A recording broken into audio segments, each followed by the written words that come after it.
Welcome to the 2012 Nebraska Republican Senatorial Debate right here in our very own Gering, Nebraska, our very own Gering Civic Center. My name is Chris Smith. It's a joy for me to have been asked to moderate this debate here this evening. This is a very important,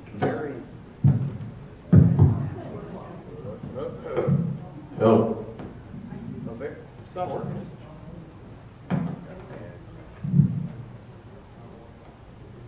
We'll all yell real loud, okay, until we get the mic fixed. This is a very important, very big debate here that could very easily help turn the tide of power in the United States Senate and the U.S. in general. So thank you for being here to participate. Thank you to the candidates for being here to help us learn a little bit more about themselves. Do want to announce that Deb Fischer will not be Skyping tonight. She is doing her duty at the state capitol tonight and what she was called to do, what she was elected to do. So she can't be here with us tonight, but she will send a closing speech of about 4 minutes to be viewed at closing time. Everyone else will be given the same 4 minutes of closing. We are extending the opening introduction from 2 to 3 minutes, and all other times will stay the same. Okay, thanks.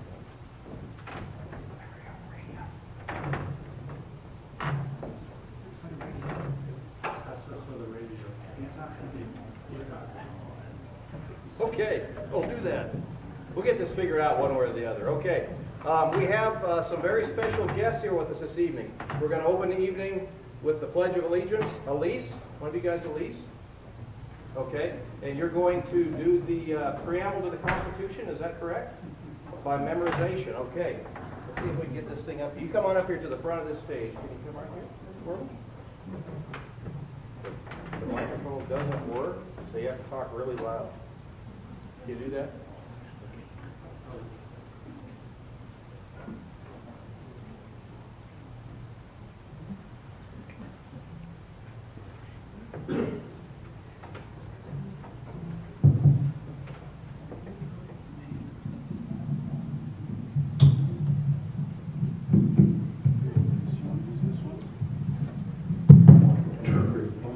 It kind of works. Let's try it again, okay?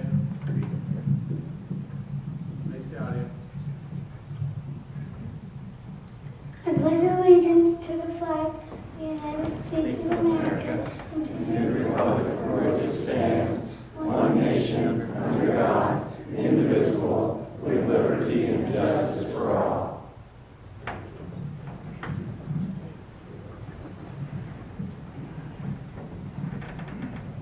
We, the people of the United States of America, in order to form a more perfect union, establish justice, ensure domestic tranquility, provide for the common defense, promote for the general welfare, secure the blessings of liberty to ourselves and our posterity, do ordain and establish the Constitution of the United States of America.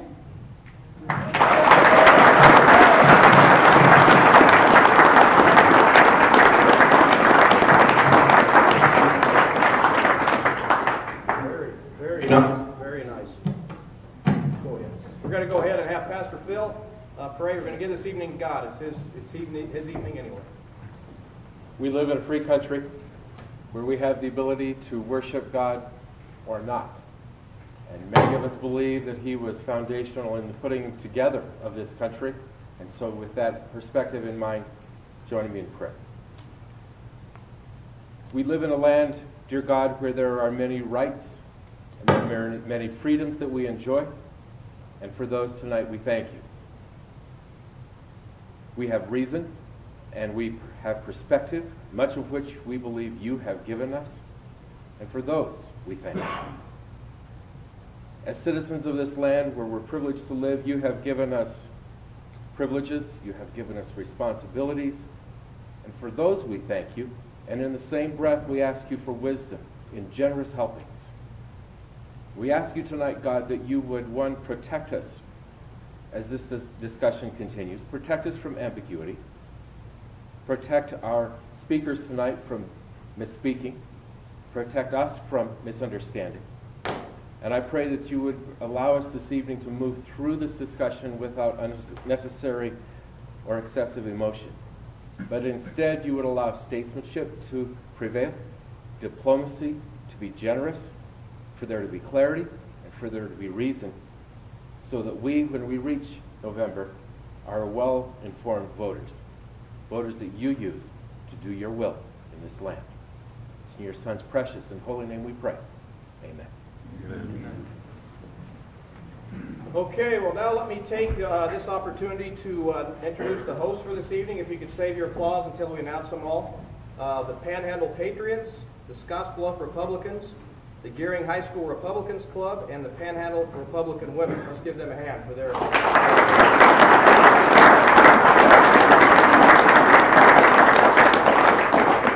We also have a special guest with us here this evening from the Nebraska Federation of Republican Women, Lana Ferguson from Kearney.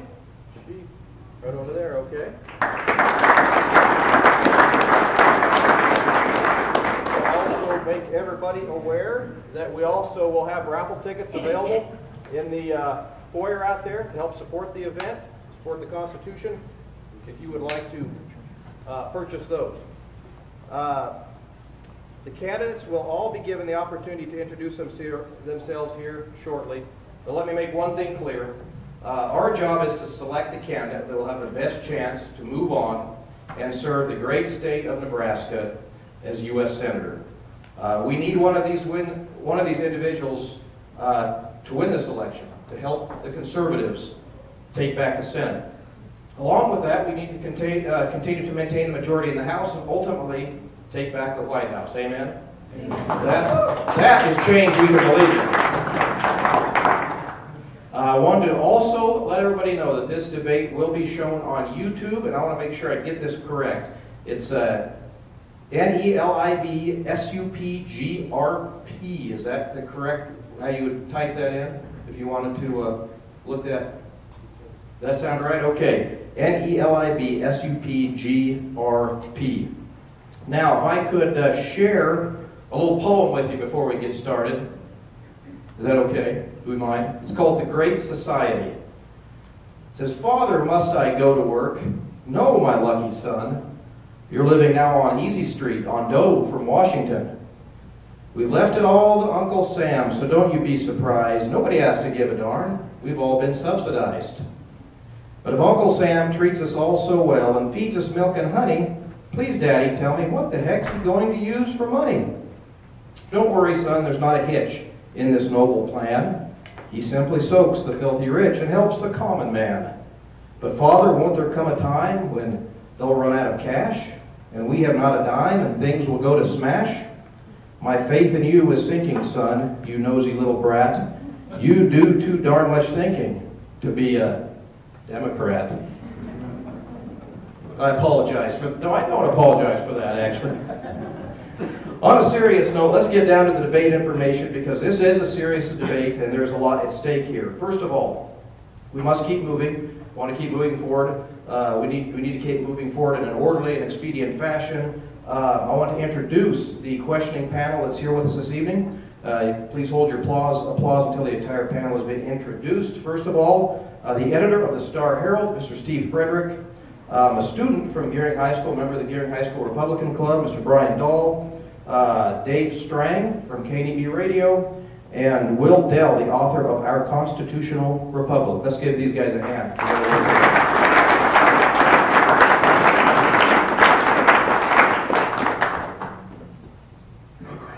This debate will also be streamlined on KOLTAM.com. There's one of the staff members right there. We thank him for being here and doing this. Let's give them a hand for the work they're putting in tonight. We were anticipating some guest press from Lincoln and Omaha. If they are here, we thank them for being here. Have a few other thank yous we want to throw out there before we go any further. Very big thank you to Steve Frederick from the Star-Herald again, Dave Strang from KNEB, and Matt Williams from KOLT for getting the word out and getting the information out to the masses. Thanks also to all the candidates and their staff. Debates have historically been significant. Events this significant do not always happen in western Nebraska. Sometimes the state ends at Kearney for those of us that live out here. And people can look the candidates in the eye, get a better feel of the person running for office rather than just a 30-second advertisement or a half-page ad. So thank you to you guys and your staff for being here as part of this. The order of questioners was drawn before the debate. The order is as they're seated up here at the table. A drawing by the candidates for order of self-introduction has taken place, and the order is from left to right as you're looking here at the stage, and they will give their self-introductions here shortly. Each candidate will get 2 to 3 minutes for that introduction and for opening statements. We encourage the first 2 rounds to include foreign affairs and domestic affairs, with other rounds optioning for judicial, executive, and constitutional. However, you, the panel, do have license to ask whatever you wish during any round. Immediately following the self-introductions, the first round will begin. Questioner A will begin with the candidate of his choice with his question. Questioner B will ask his question of one of the 3 remaining. Questioner C will ask one of the 2 remaining candidates their choice. Round 2, questioner B starts. Round 3, questioner C starts. Round 4, we go back to questioner A. Each candidate should receive equal questions.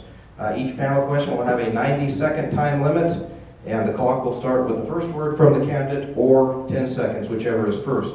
As far as the rebuttal, comment, or questioning procedure goes, each candidate is given 5 tickets to be used for rebuttal, comment, or question. Each ticket is worth 30 seconds. The candidate of the original question will have 30 additional seconds after rebuttal for each ticketed rebuttal or question where applicable. The ticket rule goes as this. Each candidate only has 5 tickets to expend for extra comments or questions above and beyond questions directed to them by the panel of questioners. Now, we're all conservatives here, correct? In Economics 101, the first lesson we learn is to save and to spend wisely. So please save your tickets for the right time and spend them wisely. When they're gone, just like the Obama budget. Or, should I say lack of budget. You can't borrow more tickets from China, guys. All right, just so you know that. Now, in closing, each candidate will have 4 minutes. The order will be reverse order of the self-introduction at the beginning of the evening. Now, also, before the official closing, we're going to take a real quick breather. Not a break. You can't get up and leave. Just get up and stretch a little bit, and we'll announce the winner of the raffle. I think we are ready to begin. You guys are up. 2 to 3 minutes for each of you to do your self-introduction, starting with Mr. Bruning. Great. Well, good evening. Thank you for everyone coming out tonight. Special thanks to the Scottsbluff County Republicans and the Panhandle Republican Women and the Panhandle Patriots for sponsoring this event. It's great to be here. I see a lot of familiar faces, and it's always nice to be on the campaign trail, see familiar faces, and make new friends. For many of you that know me, understand my background. For those of you that don't, I'm a 5th-generation Nebraskan. I'm a graduate of the University of Nebraska-Lincoln, both undergrad and law school. I've got a wife, Dion. She's a farm girl from Shelton, Nebraska. 2 kids, Jack and Lauren. And I've been Attorney General since 2003. Since taking office, I've fought tirelessly to push back against the Obama administration. But more has to be done. I'm running for the United States Senate because right now our economy is not recovering quick enough. Gas prices are skyrocketing. Our national debt and our deficit and federal spending are out of control. The President and the Democrats continue with job-killing policies that are bankrupting our country. Obamacare was rammed through Congress. EPA regulations threaten the livelihood of our farmers, and our First Amendment right to practice our religion freely is under attack. Nebraskans deserve somebody they can trust to lead the fight against these federal grabs for power. As your Attorney General, I've worked to protect our constitutional rights. I filed legal challenges against the Obama administration more than 20 times. I led the fight to overturn Obamacare all the way to the Supreme Court. I had the honor of representing you last week at the arguments in the Supreme Court, and I've worked hard to make sure that our taxpayer dollars don't go to waste. I created a Medicaid fraud unit in Nebraska to root out fraud and waste. I brought transparency to the budget, eliminated budgeting gimmicks, and I continue to fight against EPA and their overreaching policies that prevent businesses from growing, prevent farmers from doing their jobs. I have a long history as Attorney General fighting for the principles and ideals that are important to Nebraskans. I'm proud of my record. It's a proven conservative track record. I look forward to defeating Bob Kerrey this fall. It's time to bring some common sense that we have here in Nebraska to Washington. I thank you for being here tonight.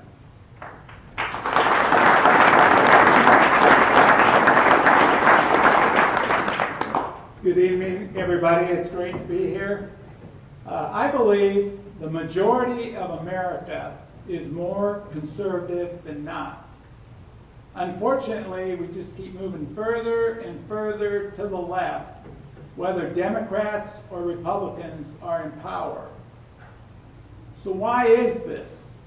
Number one, we are no longer electing leaders, we're electing career politicians. Career politicians are incapable of leading this country into the future. And the reason is they do not have any business experience and they do not know what it's like to have their back up against this wall daily.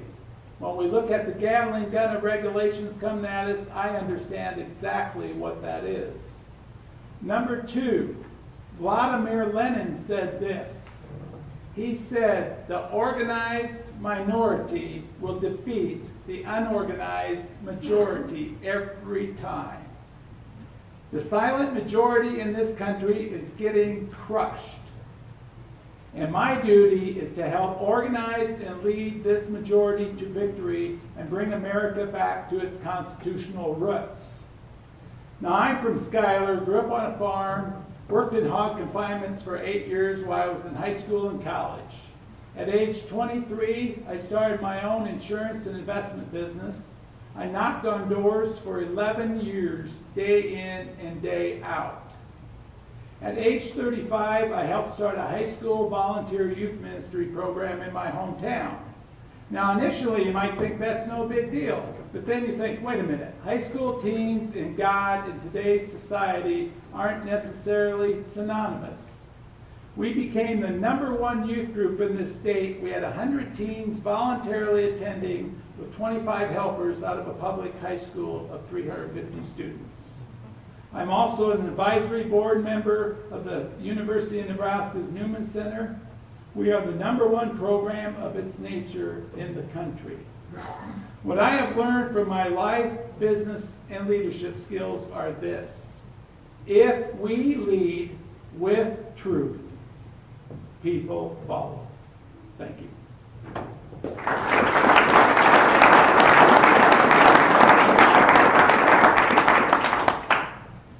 Thank you very much. I am Don Stenberg, your state treasurer and former attorney general of the state of Nebraska.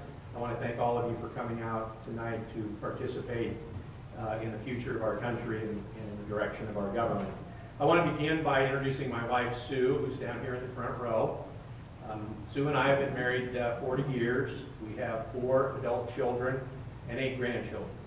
And when we're talking about an election about the future of the country, that's what we're really talking about. It's the future for our families, for our children, and for our grandchildren. And I'm running for the United States Senate because our country is going in the wrong direction. And to get the country going in the right direction, we need a United States Senator from Nebraska who's a genuine lifelong conservative, who will be just as conservative in Washington as he is here in Nebraska.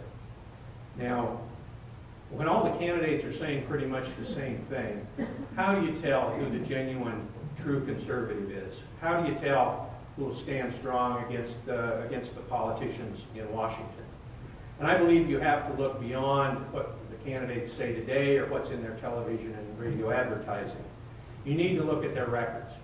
And for most people, it's quite a task to go back and look through 10 or 20 or 30 years of news clippings and votes and so on.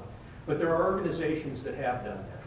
Among those are the Senate Conservatives Fund, which is run by Senator Jim DeMint, the leader of the Tea Party caucus in the United States Senate. Another is Freedom Works, a nationwide Tea Party organization with quite a number of members here in Nebraska. And a third is the Club for Growth.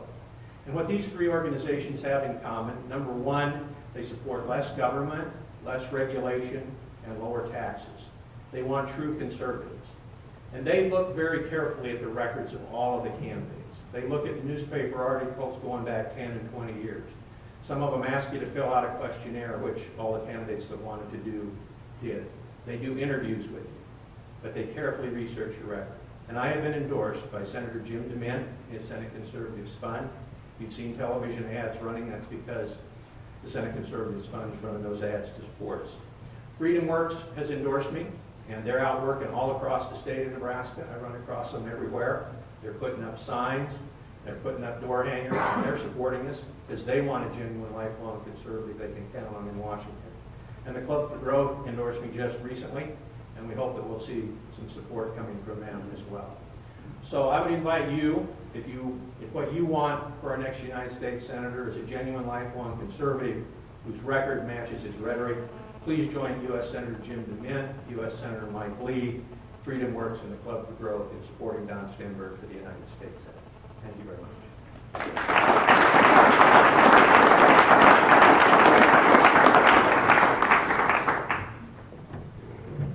Okay, we will now begin the first round of questions. As a reminder, 90 seconds to answer the question. Our timekeeper is right down here. He's got a little card. He'll flag you when you've got 30 seconds and 15 seconds left to finish your questions. We'll start with Mr. Frederick.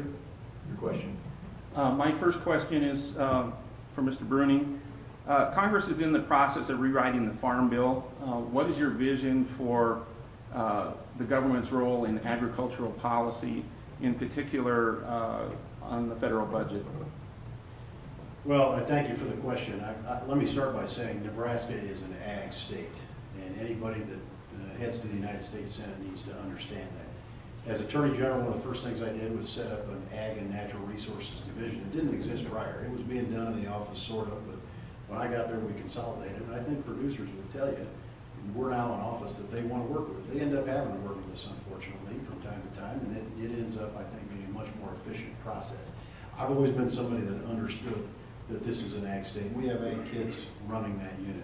I'd say as far as the ag policy of this country, we need to make sure, Nebraska's next United States Senator needs to make sure that we protect our interests here in the state of Nebraska. That's row crops. Those are people that are growing corn and beans and other crops. We need to protect those interests. When the battle begins over the ag bill, we cannot lose out to tobacco and pineapples, and there's a bit of a scrum that occurs in Washington, D.C. Our senator needs to be able to fight for our interests. Now, I think Nebraska producers have been outstanding in understanding that direct payments, for example, have started to go away, and they've understood that with high prices right now for crops. But I think we do need to have a safety net by way of crop insurance that's there to protect our producers in difficult times. In the end, this is an ag state. Our senator needs to get it. I'm a fifth generation Nebraskan. We still own our farm from 100 plus years ago. My wife's a farm girl. I promise you I'm an ag supporter and I get it. Mr. Dahl, your question? Mr. Flynn, this is for you. In 1976, Jimmy Carter created the Department of Education. Now, I believe we should judge all governmental agencies by their results rather than their intentions, similar to how my teachers judge me. Like virtually every federal department, the Department of Education has only made things worse. Student educational outcomes have worsened since the creation of the Department of Education. The federal government has thrown billions and billions of dollars, $77.8 billion in 2011 alone, at education and has done virtually nothing to improve education outcomes. Student test scores in math, reading, and science have remained flat or declined over the past 4 decades. Isn't my education too important to be left up to a federal centralized bureaucracy? Shouldn't the federal Department of Education be abolished? Yes.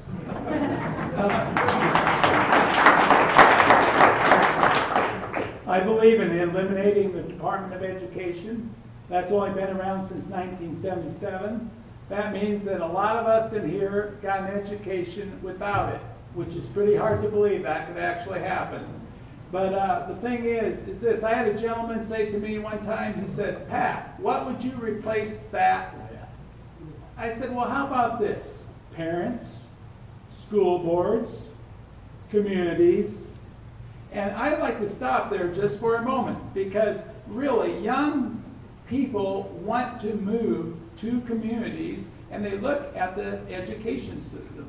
And that's really important, and the community can be in control of it. But right now, there's not a teacher that has refuted me in this last year about eliminating the Department of Education. They're up for it because teachers don't have control of their agenda anymore. School boards have lost a lot of their power. It's all top down.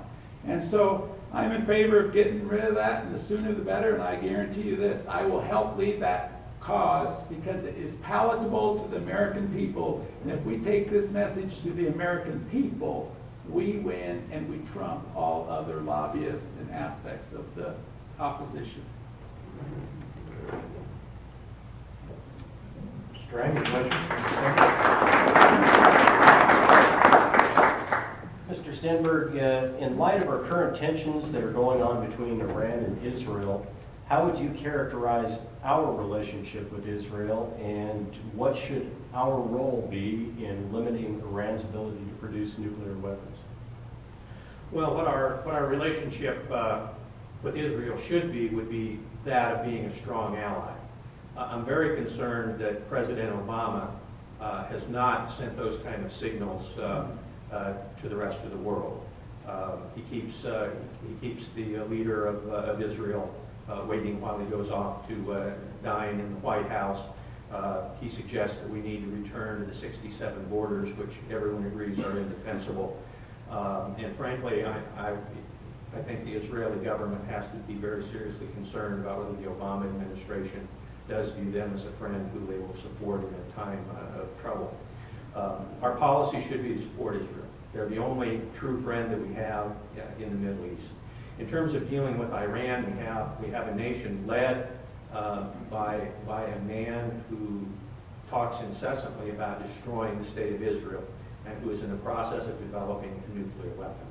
I think we need very strong economic sanctions to be applied. Those are starting to take some effect, and I'm very concerned the Obama administration may release some of those sanctions just if Iran will agree to talks. We can't do that. We need to keep the pressure on until we achieve our objective, which is the voluntary surrender of those nuclear weapons and that nuclear program.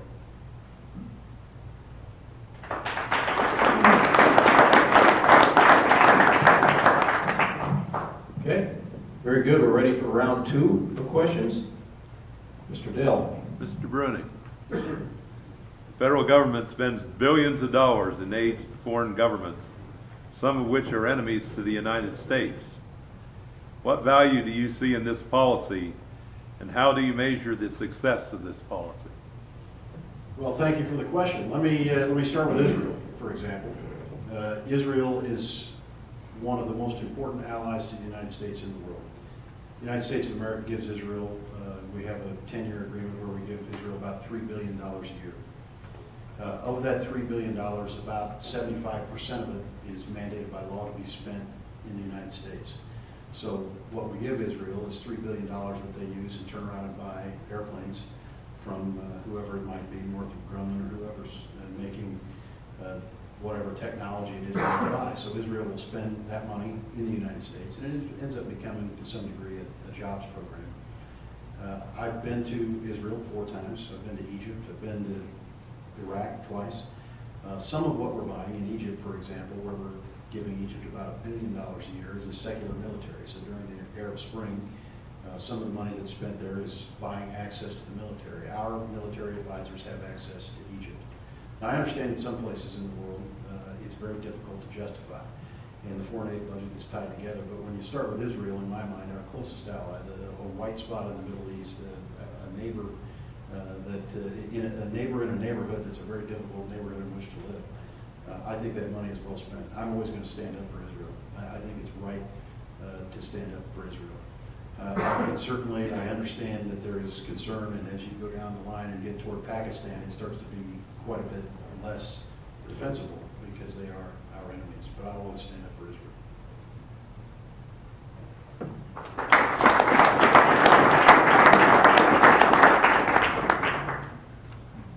Mr. Stenberg, our nation spends about... Excuse me. Oh, I'm sorry. I'm sorry. I want to do this ticket. You don't understand the ticket. Yeah, just chime in. Okay. Okay. I don't understand the ticket. You're up. You got 30 seconds. 30 seconds. I think the question was, what do you think about supporting the countries that don't necessarily support us? And I am vehemently against that, to be real frank with you. I think it's time the United States of America become independent again. And the thing is, when we're kowtowing to all these other countries, we're just supporting them, and we're supporting their behaviors. So actually, I'm for just becoming independent again on our own merit and watch the other countries fall on their own merit. And truthfully, in all sincerity, they'll follow us if we lead the charge of independence.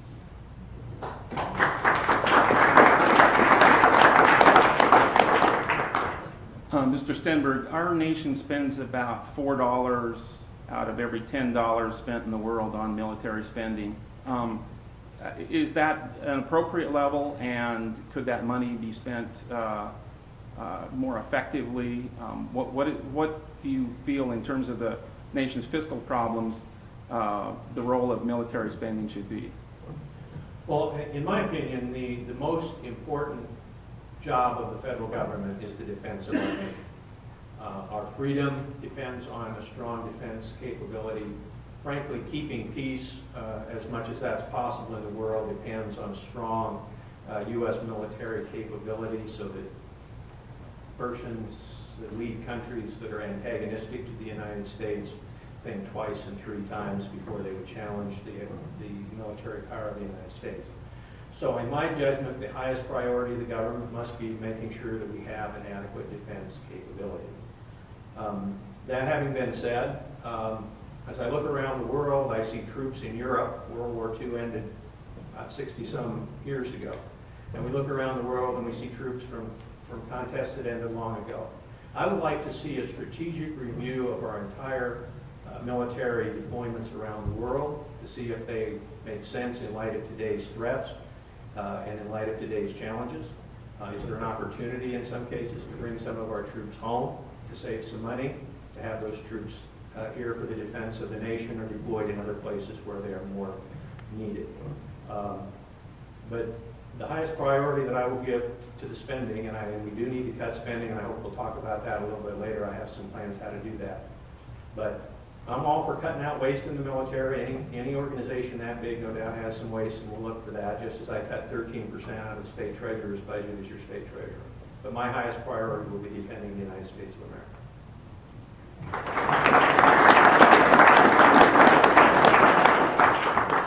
Mr. Dahl, your question to Mr. Flynn. Mr. Flynn, please explain your plan on how you would repeal Obamacare without crippling Congress or putting it into gridlock. The majority of Americans were against Obamacare. So what I would do is I would go to every U.S. senator and congressman and form a coalition and say, you know what, the people are behind this. Even though I'd go to every single one of them and tell them that the United States of America, the people, the Americans, are for this measure of repealing Obamacare. Now, the fact of it is we cannot play this game within the walls of Washington. And what I would do, and what we would do as a House and the Senate, and the group I'm involved in, we would take this to the people in every medium of communication we have today. If we get the people behind it, it will work. Ronald Reagan was the same way. He had a press that couldn't stand him. He had a Democrat House controlled and a Senate controlled House and Senate.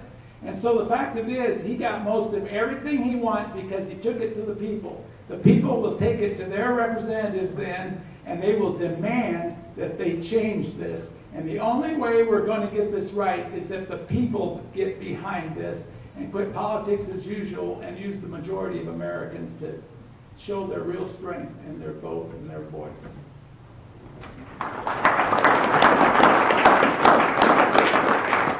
I want to talk briefly about Obamacare, if I might. I sat through 6 hours, three days of oral arguments last week. It's a lawsuit that I've led. I'm not just talking about it, I'm leading the lawsuit. In March of 2010, I was president of the National Association of Attorney Generals, and when we filed that lawsuit, we were 13 states. We were mocked mercilessly by law professors all over the country. I saw a lot of them in the courtroom last week, and I got to tell you, it felt pretty good to see them in the courtroom. They mocked us. They said we couldn't win. We won at the federal district court. We won at the Court of Appeals last June in Atlanta. We're going to win at the Supreme Court. I sat there. I looked in Scalia's eyes. I heard the questions from Justice Kennedy. Doesn't this fundamentally alter the relationship between the federal government and the individual if we allow this mandate to stand? And I'm thinking that's exactly the question we've been asking for 2 years since they passed this thing. We filed our lawsuit minutes after President Obama signed that law. We had our guy at the courthouse. I'm leading that lawsuit. I'm not afraid to fight back against President Obama. I haven't been afraid. I filed dozens of lawsuits against the Obama administration. I finally decided, you know, it's like throwing rocks at a giant federal tank. I'm not really slowing it down. I'm running for Senate because I need to get inside and strip the gears out of this thing. Slow the federal government regulatory regime down. That's why I'm running for Senate.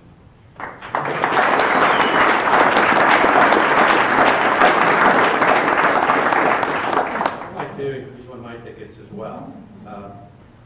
Like all the candidates, I favor repeal of Obamacare because it's a huge new expense that we can't afford, and it's going to ruin medical care in the United States of America. And what we need to do in the next election is vote President Obama out of office if we want to get rid of Obamacare, because as long as he's there, we can't repeal it. The second thing we need to do is send people from all over the country to the House and Senate that are committed to repealing Obamacare. And I'd also like to comment briefly on the Department of Education. I agree that we need to eliminate the Department of Education. That's one difference between me and Flynn, who favor that, and Jon Bruning, who does not, who said at a previous engagement that we had that he was just skinning it down. We need to eliminate the Department of Education and return control of our local schools to our local schools.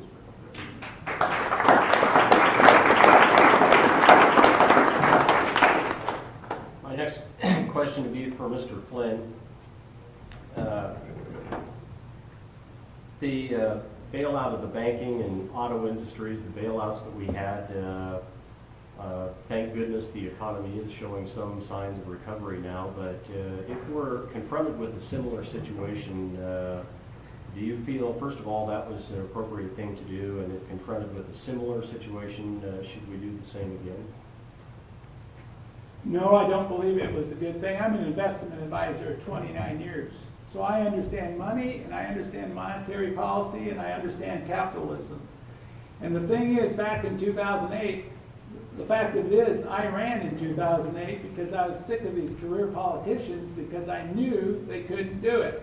Really, John McCain was the Republican nominee at that point. President, bless his heart, President Bush was a good man, but he wasn't necessarily a great leader when it came to that prospect. Now, as an investment advisor, I would have been fine with the market going down 85%. The fact of it is it needed to be cleansed, and it needs to hit a bottom. Now we don't know where we don't have a bottom established. We just propped it up. We propped it up with printing money. It's not a good situation at all. And now we are in more trouble than not because we didn't really fix the problem. We ran from it. We just put a Band-Aid on it, and we acted like it was going to be a good thing. Actually, I don't see a safe place for money anymore in America today. I sold my business 3 months ago. Last May, just realizing that, I said, we got to get out in front of this. This is the real deal. The auto industry, really, General Motors, if you owned a General Motors bond, you got just sunk with the darn thing. There was plenty of assets within General Motors that everyone could have got paid on their bonds. They could have split that company up, and it would have been capitalism as we know best.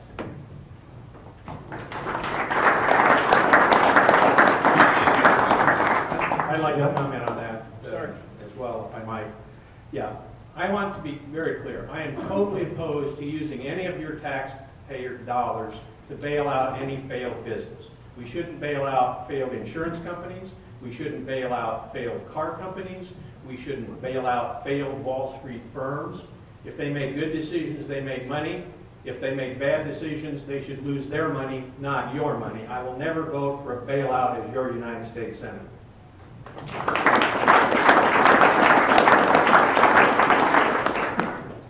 Mr. Deb, your question.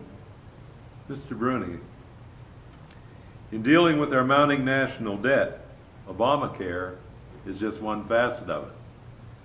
There is lots of discussion that always appears to center on reducing the cost of the budget for appropriate functions of the federal government, such as national defense, and little about reducing the costs of social justice programs that rightly belong to the several states.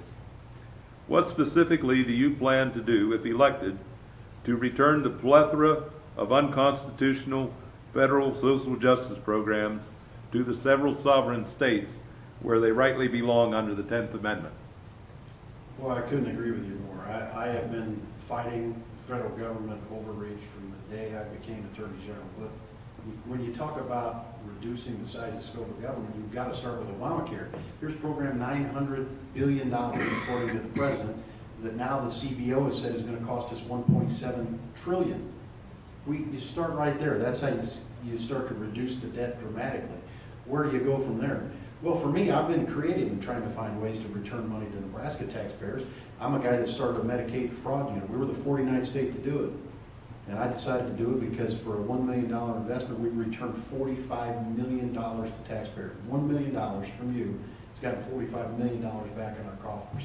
There are ways to be creative. I absolutely agree that the federal government needs to return powers to the states. The Constitution is clear. We've talked about this. We both understand the federal government has specific enumerated powers. National defense is at the top of the list. I agree. But you've got so many things the federal government's involved in that it shouldn't be. Healthcare, education, energy, all of it. We need to reduce the size and scope of the federal government. And when you talk about these social justice programs, you're right. As a prosecutor in the Attorney General's office, we can handle it. We don't need nanny federal government taking care of our business. And I'm very anxious to get to the United States Senate to reduce the size and scope of government and return that power to the states.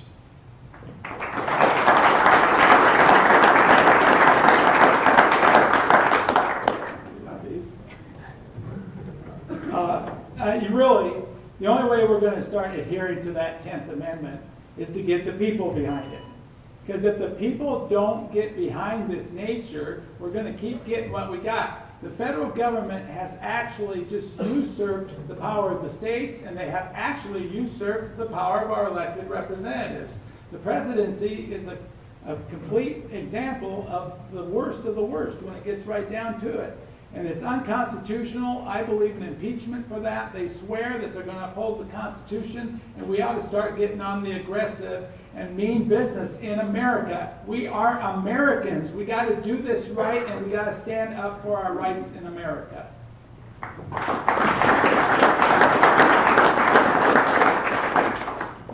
I'd like to comment on that as well. The Attorney General says we don't need nanny government in the Attorney General's office, and I agree with the principle. But the fact is that a couple of years ago, he invited the nanny government into the Attorney General's office. He asked Senator Ben Nelson to give him a $500,000 earmark, which Senator Ben Nelson did. And I want to tell you, I'm opposed to earmarks. I'm opposed to every earmark because they're used to buy votes for bad legislation and more spending. I'm totally committed to opposing earmarks. I will not ask for or receive an earmark. I never have, I never will, and I'll never vote for them. Thank you very much.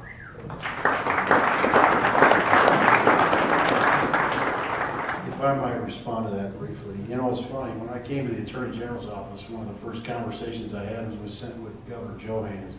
He said, you know, there's been maybe $40 or $50 million in litigation outside the budget. Omaha World Herald's written about this. My predecessor was taking money, was using accounting gimmicks so that his budget looked flat. But all that money was being spent, $1,000 an hour DC lawyers that he was hiring, that he didn't want to talk about the fact that it was costing you, the taxpayers, millions and millions of dollars. So I got there and Governor Johannes said, would you be transparent? I said, absolutely. Taxpayers deserve to know.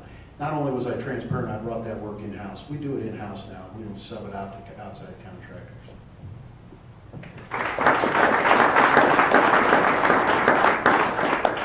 Well, I'd like to respond to that.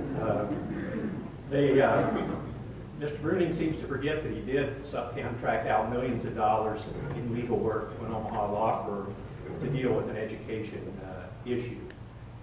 Yes, we had the low-level nuclear waste lawsuit that I had to defend when I was the Attorney General, caused by then Governor Ben Nelson. We defended that lawsuit. It cost a lot of money. I left the Attorney General's office. After I left the office, the Attorney General fired the lawyer handling it and paid out $140 million of your money to settle that lawsuit. We fought it. He settled it for $140 million of your tax dollars.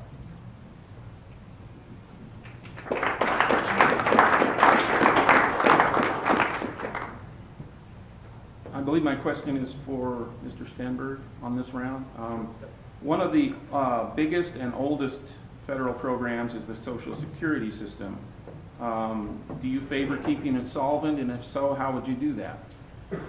Right. Well, my position on Social Security is, number one, I would not support any change in Social Security for anyone 55 years of age or older at the present time.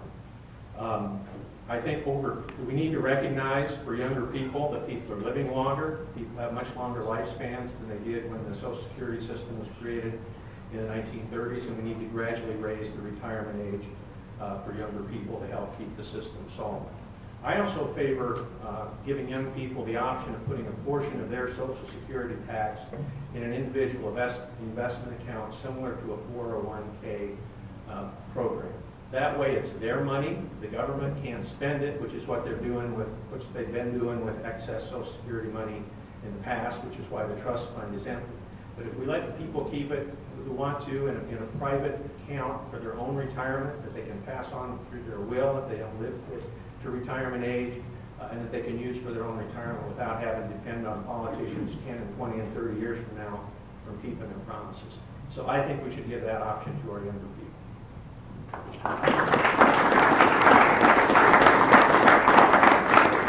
Okay, this will be the fourth and final round of questions. I'll make sure everybody knows, Mr.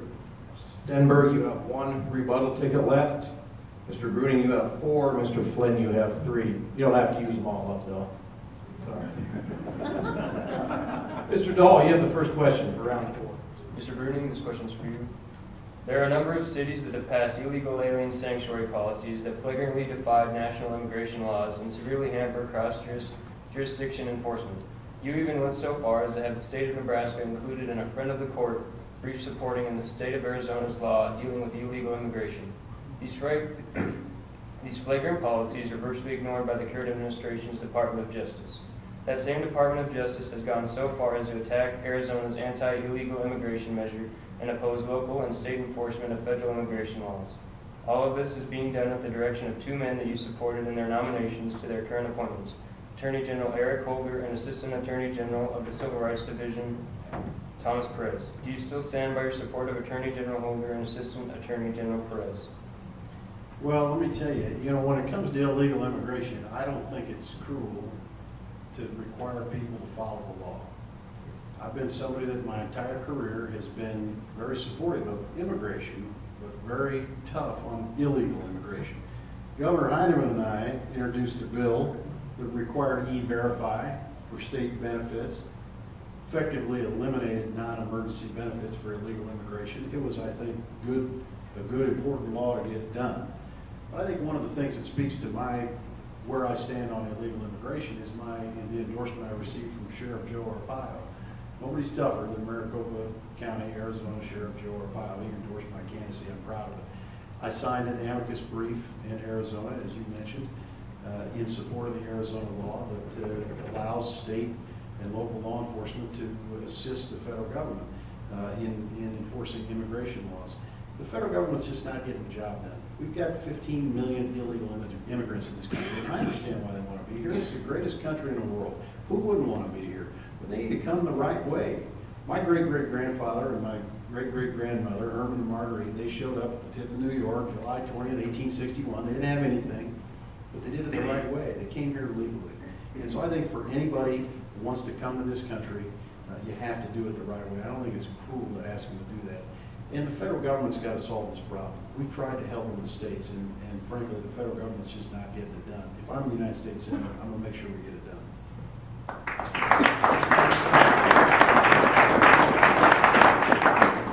I'll invest one of these tickets. Neither one of these gentlemen for the last 22 years, they've been the attorney generals in the state. And as far as I'm concerned, they aren't upholding the illegal immigration laws we have in the state. And so they could have used 287G, but no, nothing. I'm also endorsed by Congressman Tom Tancredo from Colorado here, who's one of the biggest illegal immigration critics out there. And so I'm from Schuyler, I understand illegal immigration, and really, with jobs that people don't want to do in America, we can go after unemployment and welfare benefits, and that will take care of the workers we need in America.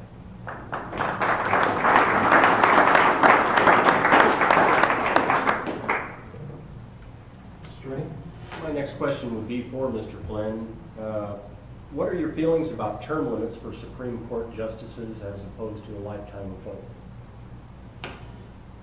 That's the first time I heard that question. I would like that quite well, actually. I think these Supreme Court justices are out of control, and really I could see them going for a 12 to 15-year total term, and that would be fine with me, to be real frank with you. I think our founders always questioned the Supreme Court, that judicial branch of government, to some degree, that it could get out of control, and it actually is out of control. And so I think it'd be time where the Senate has, and the presidency, have some control over who they have in there, and times change and these people don't change, and they get real old and they just don't leave, and so it's just become a selfish situation. And so I would need more term limits. I like that one.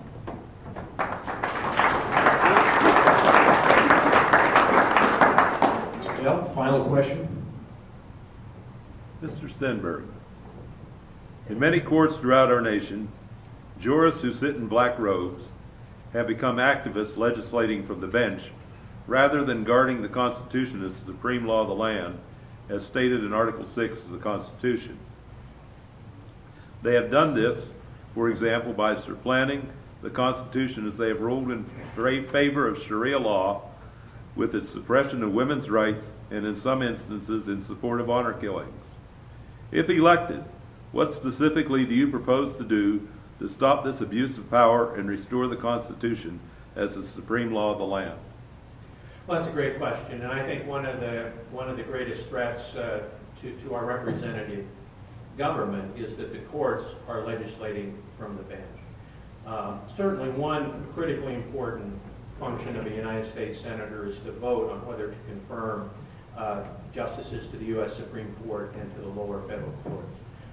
And my test for doing that will be, number one, of course, they have to be honest, have a good moral record, and show the intellectual capability of doing the job. But equally importantly, I have to be convinced that they will not legislate it from the bench, that they will interpret the Constitution as it was written by the Founding Fathers, unless it's been specifically amended by the process that's provided in the Constitution of the United States.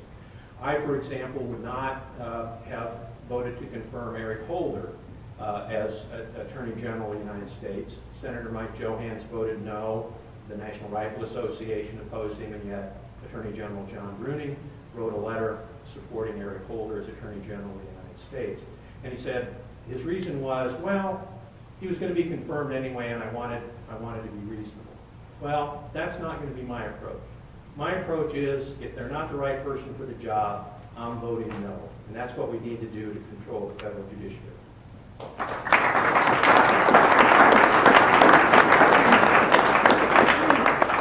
I'm going to go ahead and take a minute to respond to that. You know, I was president of the National Association of Attorneys General elected by Democrats and Republicans. At the time, the Senate had 60 Democratic votes, and Eric Holder was going to be confirmed. Jeff Sessions from Alabama, not exactly a liberal, voted for Holder as well. Now, I would agree that Eric Holder's tenure has been troubling at best. But what I would say is, you know, this is typical of Don Stenberg's campaigns. He's run and lost 3 times because he throws mud at his opponents. He's been running since 1976. He's lost 3 Senate races because you only throw so much mud, and Nebraskans kind of say, gee whiz, that's enough. And so this is just more mud. That's what, you know, it's what you get out of Don.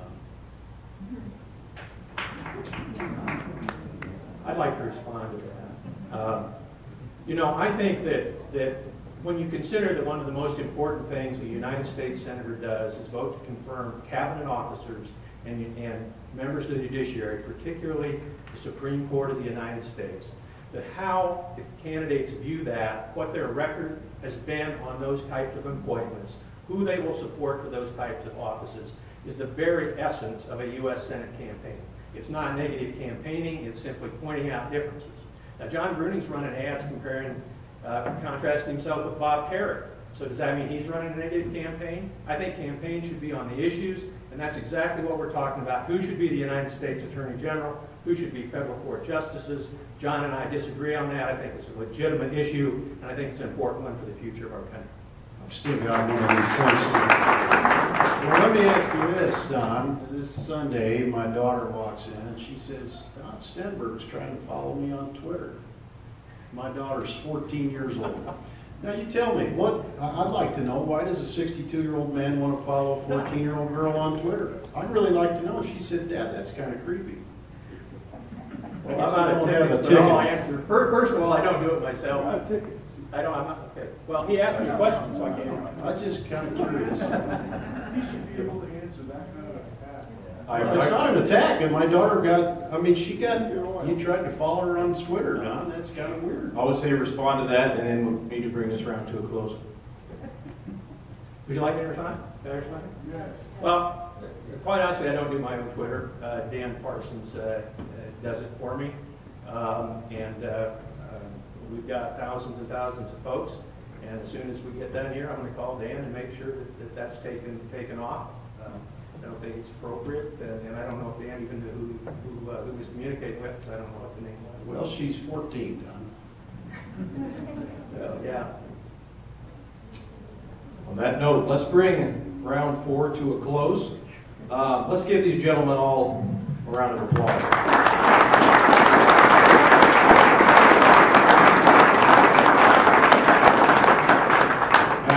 Before we're going to take just a quick, about 1 minute to get up, stretch. Don't leave, don't go wandering around too far. We're going to announce the winner of the raffle. Take about 1 minute to get up and stretch. And I do have to say, if you would agree with me, any of these 3 gentlemen would be better than the alternative, Bob Terry, correct?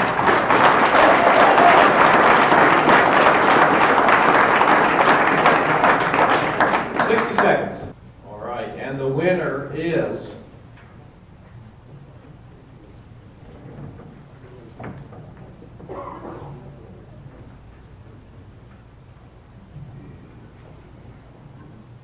just says house. Right back there. Okay, you are the winner. Thank you.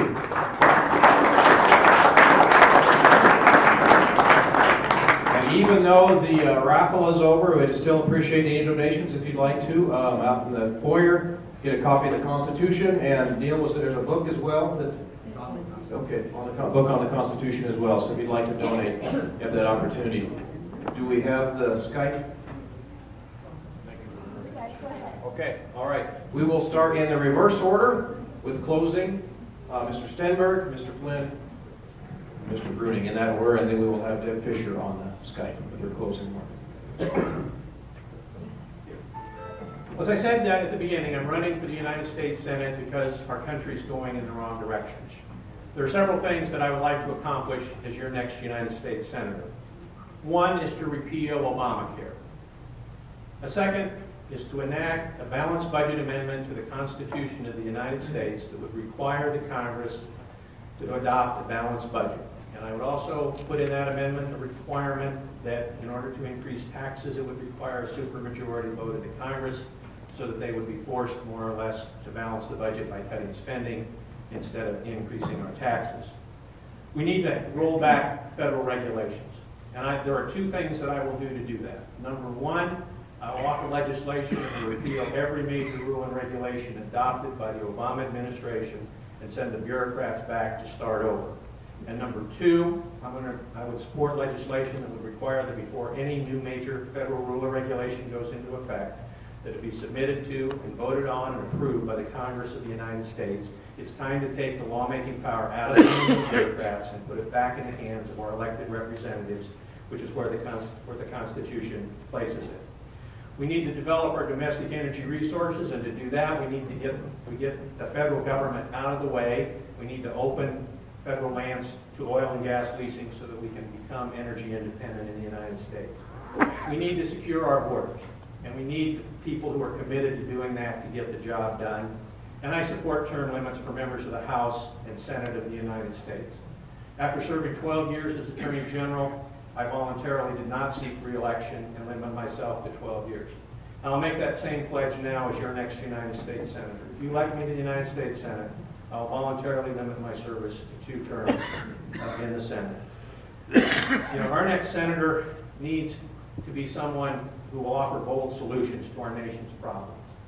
We need a senator who we can trust. We need a true conservative, not a pretend conservative. We need a senator who is strongly committed to fundamental values, who is not a flip-flopper on important issues. We need a senator whose record matches his conservative rhetoric. We need a full-time senator who is committed to public service and not to becoming financially wealthy himself while serving in public office. That is the kind of senator that I will be for Nebraska. Next fall, I will defeat Senator Bob Kerrey and send him back to New York City once and for all. And when I pack my bag to go to Washington, D.C. as your next United States Senator in January, I will not go back to fit right in. I will go back to work with Senator Jim DeMint, Senator Mike Lee, Senator Rand Paul, and other true conservatives who are back there to change the direction of our nation. And I will work, and very importantly, for a limited constitutional government, which is what our founding fathers envisioned, to secure our freedom and the freedom of our children and our children's children, so that for generations to come, our flag will continue to wave over the land of the free and the home of the brave. Thank you very much. I would appreciate your vote for Don Stenberg for the United States Senate. Thank you very much.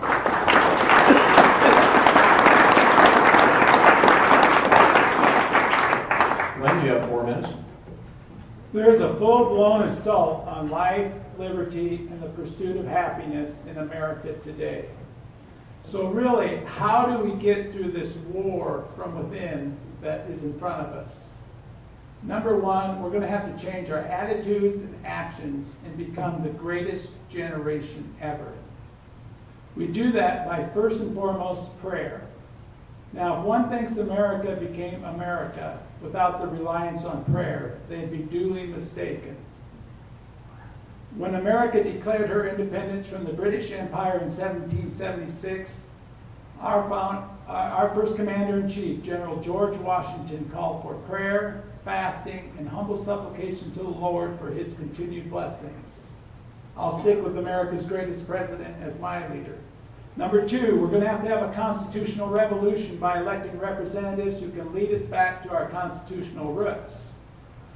The Declaration of Independence says this about that. It says that when a long train of abuses and usurpations pursuing invariably the same object, offenses are designed to reduce them under absolute despotism, it is their right, it is their duty to throw off such government and provide new guards for their future security. I am vying to become one of those new guards as your next United States Senator. And three, we are going to have to become a virtuous man and a virtuous nation. Virtue means the quality of moral excellence, righteousness, and responsibility. As an investment in 29 years, I do not see a safe place for money anymore, and there's a gambling gun of regulations coming at us like no other. I won't even have a business in 3 years if this keeps going on. So what I did last May, I sold my business, burned the boat, and got in this race with both feet. If you think the same way as I do about this, it is your duty too. Since I am capable of doing this, it is my duty. The last line of the Declaration of Independence states this.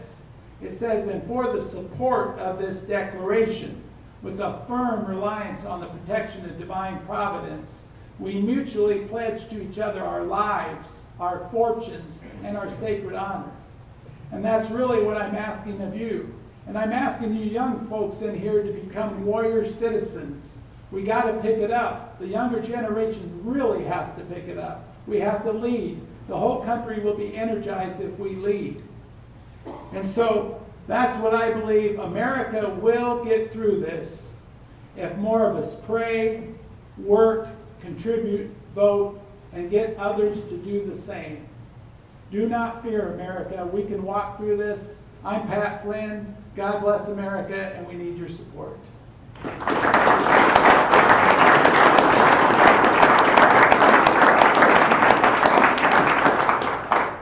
Well, thank you again for being here tonight. Our nation tonight stands at a crossroads. This election is about two very different visions for America.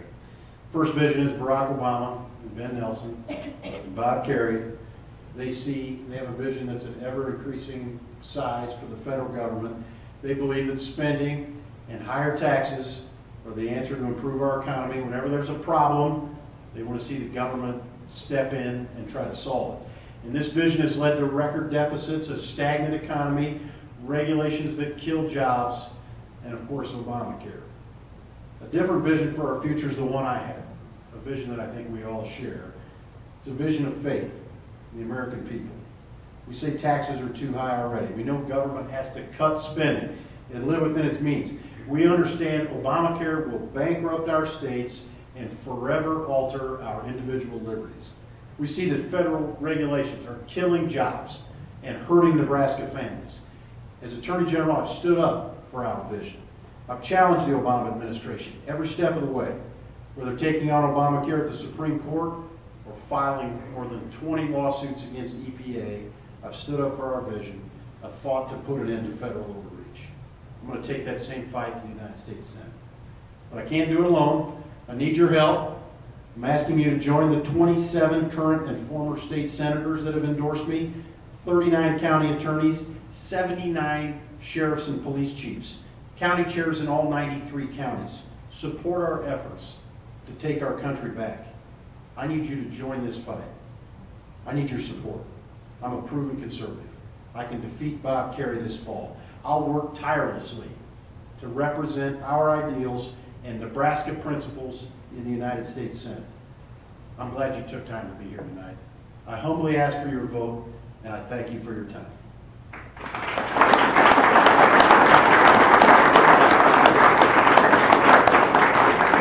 Now, if you'd watch the screen, we have a video from Deb Fischer.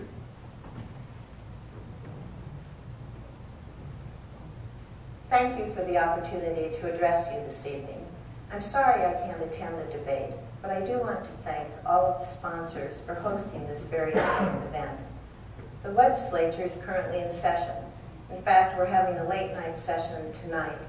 The speaker has compelled the attendance of all of us senators, and that means we have to be there in order to make some tough decisions on the important issues facing our state. We only have 5 days left and only 3 working days, and so we need to move forward on those important issues. I take my job seriously. When I ran for the legislature, I promised my constituents that I would work hard and represent them with integrity and dedication. And after I was elected, I made that same commitment to all of the people of Nebraska. My husband Bruce and I ranch in Cherry County with our 3 grown sons. We're concerned about the future for Nebraska and for our country. That's one of the reasons that I'm running for the U.S. Senate. I've been to Scottsbluff and Gering a number of times during this campaign, and I'll be there again in the very near future. I thank all of you for your interest in this very important election. I thank you for taking the time to become knowledgeable about the issues before us, and I hope you have a great evening.